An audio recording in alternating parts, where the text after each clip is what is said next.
the GOP autopsy of the 2022 midterm election is absolutely going to influence Republicans going into 2024. Yeah, it's being conducted by the corpse. Right. What would you say were the top mistakes across the board? And was there really anything remotely positive that can be taken from this experience? Well, let's start with a positive. We did get the House back. Look, what happened was we set expectations higher than they should have been. We also did not we failed to take advantage of historic trends and current posture, like Grandpa Badfinger's monkeypox like poll numbers.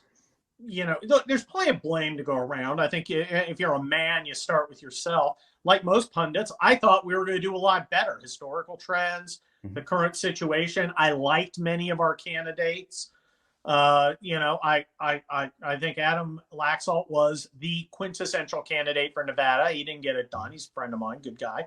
I think Oz had some weaknesses, though I like some things about him. Herschel, of course, had big problems. You look at who won, it was the normal, boring guys.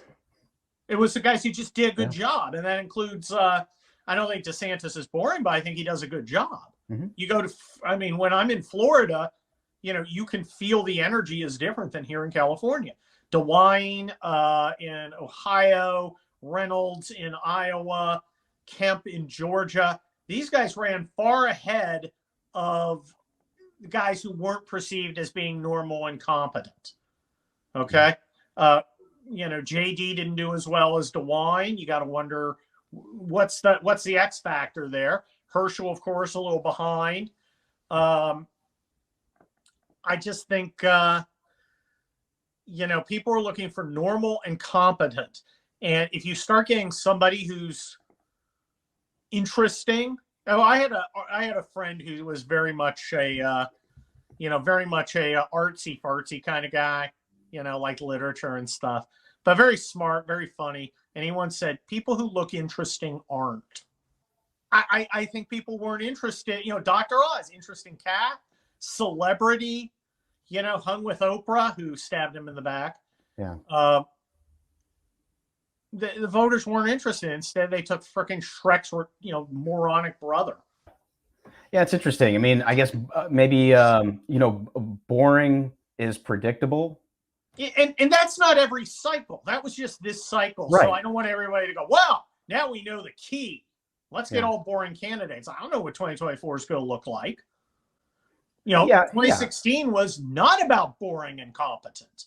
If you want boring and competent, we'd have President Scott Walker or Great President Jeb Bush, though I'm not sure about the competent. Well, not the conservative. He was the kind of guy who adequately performed his tasks in managing the decline. But we didn't want that time. So I don't know what we're going to want in 2024, but I'll bet we want normality. And I'll bet competence. It seems more likely.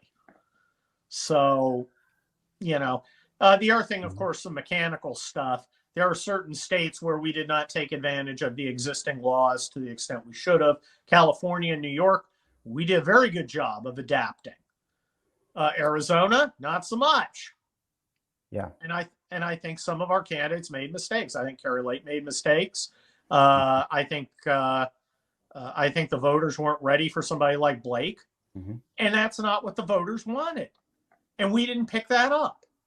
And we nominated a guy who didn't get it done. Would Brunovich have got it done? Well, he's kind of soft. Like we need another Tom Tillis.